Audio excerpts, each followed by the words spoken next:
Alam mo kung magkano yun? 1.5. Ha? Magkano po? 1.5 po. 1.5. So po na po. Magkano sweldo mo? Nasa 6 sir. 6. So mga dalawang araw at kalahati mo yun. Di ba? Oh, yun sinasabi ko sa'yo. Ba't tayo pag-helmetin? Panganay mo, dalawa lang anak mo. Ikaw, magaling ka magmaneho. Merong hindi magaling. Binunggo ka. Sama mo yung anak mo. Halos lahat ng aksidente nangyayari sa short errands. Diyan lang ako eh. May helmet to. Wala rin po. Wala talaga. Ito hindi about sa huli ha. Ha? Nasa loob naman ako, hindi ako mahuhuli dito. Hindi ganun yun ha. Hindi, bibigyan ko ng helmet. Kakaawa yung mga estudyante. Huwag mo kukunin to ha. Bagay oh! Ano ba gusto mo? Ano ba gusto mo paglaki? Seaman. Oh, tingnan mo yan. Ang laki ng pangarap ng anak mo. Tapos kapag sumemplang kayo, walang helmet.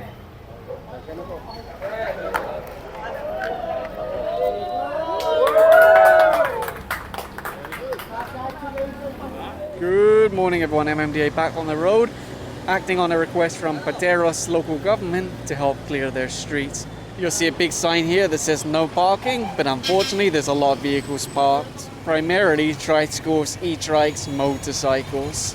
They just flagged down a member of that gang. Primary violation is driving in slippers. The sidewalk here is very narrow, but there is a sidewalk, so those vehicles who are obstructing it are being issued tickets. The interesting thing is I've seen people start to take their vehicles inside and their garages have been converted to eateries. That's why they're parking them out on the road. They have a garage, but they're not using it for the original purpose. If there's a driver, they can show a license, move the vehicle themselves. If there's no driver, it goes on the tow truck. That's what happens when you tow every day, you get strong muscles. And there goes the e-tricycle now. They can get it back. There's a process to go through, so it's not lost forever. This one is right next to the fire hydrant. So if there's a fire, well, that's going to delay them. And as you know, it literally only takes seconds for a fire to go from bad to worse. That means more property damage, more lives lost. It's not a joke, honestly, it's not a joke. And you might say it's easy to move a tricycle. Yeah, most of the time it's easy. Sometimes it gets stuck in gear and they can't move the darn things. I've seen it before. Aside from being directly next to the fire hydrant, look, there's a big sign here, no parking, both sides. And of course, even things like this, tables placed next to the fire hydrant. And who knows later, maybe there's food there also. You really have to respect this. You have to respect the fire hydrant. And in comes the tow truck now. Actually, it took quite a while, so the driver of this tricycle had a long time to come out and move it if he wanted. There's actually quite a few motorcycles and tricycles already picked up. I didn't realize they'd managed to clear so many from the road and sidewalk already. Again, you'll see a big sign, no parking. And then people starting to come out and move their vehicles. The enforcer already has the license and he's writing out the ticket. And it looks like that one that was ticketed is now being taken inside the gate. Maybe they don't like to put it in there because it's a hassle, I'm not sure. And that's really not a great place to park the tricycle, on the bend. And this is the next area that the LGU took the team to and asked them to clear. They are coordinating very closely. This is a specific request from the LGU and they are following the directions of the LGU. I know a lot of people are going to say, why are you inside? They're inside because the LGU want to clear this. Probably they're receiving too many complaints from residents. If it's not a parked vehicle, it's a canteen like this. It might be better to knock a hole in the front of your building and just do it like that instead of obstructing the road. Of course, not only motorcycles and tricycles, there's also a few cars inside that are being ticketed and potentially could be towed if no driver comes out. That's the thing that a lot of people often forget is that people complain, neighbors complain. They're tired of having their gates blocked. They're tired of sitting in traffic trying to get to their home every day. And eventually they really request, I want you to come in and clear it. Just saw that lady sweeping all the garbage into the sewer. My goodness. Actually, there's a guy that comments nearly every day saying that the MMDA should clear private subdivisions. If the roads are really private, then it's private. What can MMDA do? If they turn their roads over to the local government to reduce their expenses, maintenance and things like that, then yes, the team could go inside. And actually there's quite a lot of traffic in this street because they turned a two-way street into a one-way street with the parking of all of these tricycles here. And now I'm really understanding why the LGU asked the team to come in. Of course they can issue tickets, but if they want towing, they will ask MMDA to come in. In the past, people have said it's embarrassing if the Barangay City asks for help. For me, it's not embarrassing because that's why the MMDA exists. To consolidate resources and personnel under a central agency which can then be shared throughout Metro Manila to make things better. It's not only tricycles parked here though, there's also cars. One of the residents just mentioned what would happen if there was a fire here. I don't know, you'd be in big trouble, big trouble. According to the tricycle driver, they live on a different street and they just park them in here. And that little pink one is now being taken inside, so perhaps there is space. There's another vehicle over here that the tow truck is hooking up to.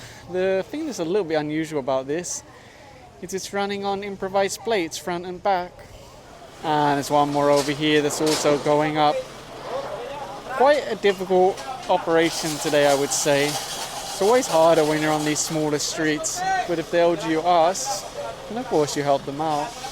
Actually, that lady over there just spoke to me and she was happy because apparently people sometimes park here and obstruct their gate and then they can't get their car out.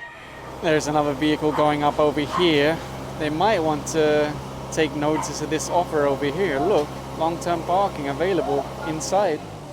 This rider was flagged down now, no shoes, and obviously there's no plate on the bike. I actually saw him earlier, but he went behind the cars once he saw the enforcers. But there were so many enforcers further along the road that he has been apprehended. There's two vehicles parked on the sidewalk over here. The enforcer's just taking a photo now, so if someone contests it later, obviously he has clear evidence. Someone just came running over for one of the bikes. When the enforcer asked him for his license, he responded, "Grabe kayo." Why? Because the enforcer's doing his job. When did the sidewalk become a parking space? That's the problem. People don't take responsibility for themselves, they put all the blame on the enforcer. I think that's one of the cars that was allegedly involved in some kind of drug crime and was seized by the police. It's moved locations quite a few times now. What I've heard in the past is they have to keep it as evidence. But is it still reliable evidence if it's been sitting in public for months or years? Honestly, I don't know. This would be a nice wide sidewalk, but then someone just put plant boxes there. Why do people do that? To create a wall, right? So the pedestrians are forced into the road. It's just frustrating. And it's dangerous, especially when you're trying to transport kids and then you have to take them in the road. That vehicle is already being pulled onto the tow truck. Now a driver's inside. I hope this won't be a standoff. The reason for pulling it is obstructing the sidewalk. Although a lot of people do treat the sidewalk as a private garage, the law strictly prohibits it. RA 4136 makes it very clear that you're not allowed to park on the sidewalk. And they just flagged down that motorcycle. Nice bike, no shoes and no helmet on the back. Now I understand a lot of people would say, oh, just let it go if the driver comes. The thing is, the towing process says that once you started, you have to complete it.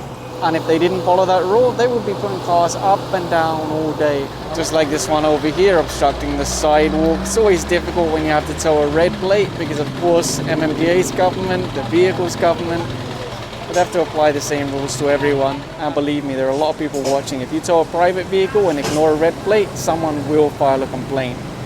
So consistency is key, and it's fair. I understand why the barangay or city want to place ads, but at the very least, you should be able to read the road sign, right? And in fact, talking about signs, if you look behind this, they've actually covered a no parking sign.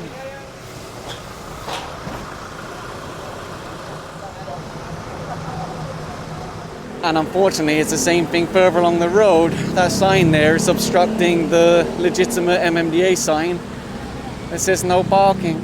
This is becoming such a common thing that I'm almost starting to wonder. Anyway, they're already hooking up the tow truck to this one, parked on the corner. Everybody knows, well, every licensed driver knows you're not allowed to park on a corner. And there's one more vehicle being towed over here to clear the sidewalk. It looks like the front tire might be flat. I wonder if it's been here for a while. I'm not sure on that. I know there's still a lot of people out there that say it's just the sidewalk. Now, it's easy to say that if you own a vehicle. It's just the sidewalk and just parking. How about pedestrians and commuters? Those are the ones that are often forgotten.